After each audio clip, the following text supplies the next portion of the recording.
Today we're going to be talking about troubles in Massachusetts. This is, well, if we remember our chapter 4, we broke the colonies into three regions, and we really should remember their mindsets at this point.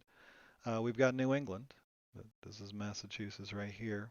The reason why they were here were for religious reasons. They were being persecuted, they were being mistreated back in Britain for their religious beliefs. They wanted to do things their own way, and they are very fervent about what they do. Mid-Atlantic, uh, you know, led by Pennsylvania, were much more accepting of other cultures and probably the easygoing of everything. So they became very multicultural, multilingual, very open part of the society. And then in the South, we're probably the closest to the British. They didn't have any problems. They just wanted to make money. They came over here to raise tobacco and whatever it is that they can make money.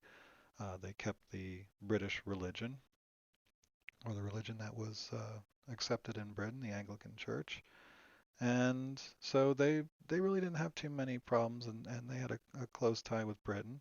Again, the mid-Atlantic, even though they were not happy about being, they were very open to a lot of things. Whereas it's very different in Massachusetts. These are the firebrand people, that very religious. They're so religious that you had to adhere to what they're talking about. And that's where we get Rhode Island. I say it again and again. Puritans that weren't pure enough for the Puritans got kicked out, and they've started their own state in Rhode Island. So it is a hot-headed area of the American colonies, and that's where we're going to see the real troubles. It's going to be in Massachusetts. All right, so let's start off with the Boston Massacre, 1770. We talked about certain issues here in the 60s, but now we're in the 70s. In 1770, there was a protest um, in front of an area where they collected taxes, and they were just kind of yelling at the sentry, the guard there, and they started throwing snowballs. So he called for help, and the rest of the guards showed up, and um, shots were fired. Now, the uh, the story goes is that some rocks were in the snowballs or ice or something, struck one of the soldiers so hard that he fell down. His gun went off, and then the other soldiers started shooting, and there we get the Boston Massacre. Now, when we think of massacre, here we have the definition: the brutal killing of several people at once. I think of a massacre, I think hundreds, thousands of people. That's a massacre. But as we could see here in the text, um, there were three dead colonists and then two more soon, so a total of five. And any loss of life is too much, but that's hardly what I would think a massacre would be. But this is where we get our great propaganda here. The Boston Massacre, British soldiers just inhumanly shooting down unarmed American citizens.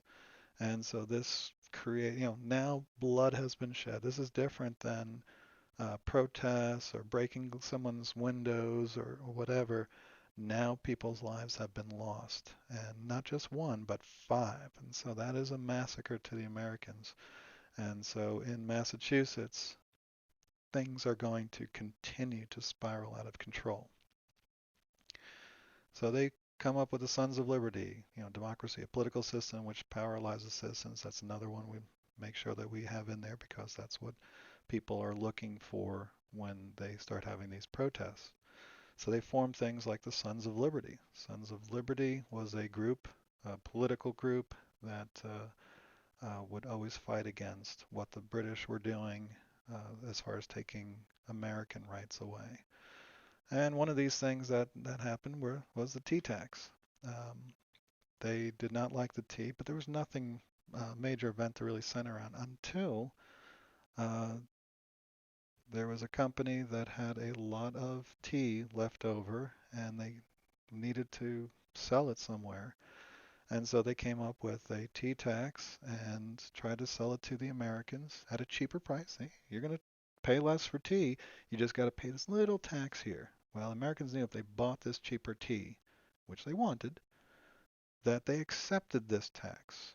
And that was like a backdoor way. The British government, hey, well, you paid that tax. Well, you didn't have a problem with that tax. Why would you have a problem with these other taxes? I thought you were about, um, you know, taxation without representation. Here you paid this tax and you didn't say anything. Well, Americans saw through that and refused to pay the tax. Now let's go back to our three regions colonies.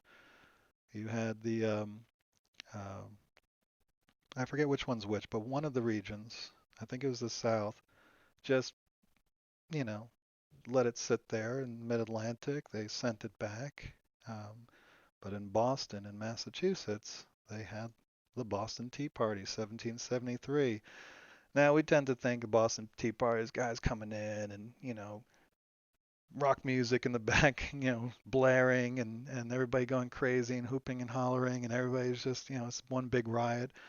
Um, well, it really was just some guys broke in onto some ships, broke a lock, and took the tea and just dropped it in the water. And they had very unconvincing Indian outfits on. And that was it. They just went home, and it was not you know I mean, if you played Assassin's Creed and you saw the Boston Tea Party, that is a very bad representation of what actually happened. It was very uneventful, actually. But the British got the message. They knew that the Americans were now destroying their property, and that was something that was not to be tolerated. So they started shutting down the Massachusetts legislature and taking their rights away, and that again just made things worse. So, as in response to what happened here, they came up with what was called the Intolerable Acts, or the Coercive Acts, Intolerable Acts. There you go. They closed the port of Boston, and they were forced. They were told you won't open up until you pay for the destroyed tea. Um, so this is a problem not just for Boston. Remember, when we talked about in chapter 4, there was a word there. It was called interdependency. Okay? These colonies were interdependent. They got things from New England and they sold things to New England. So what affected Massachusetts is now going to affect the other colonies. And this will trigger the Continental Congress being formed, which is when the revolution really gets going. People start to wonder, can we resolve things with Great Britain, or are we going to have to go our separate way?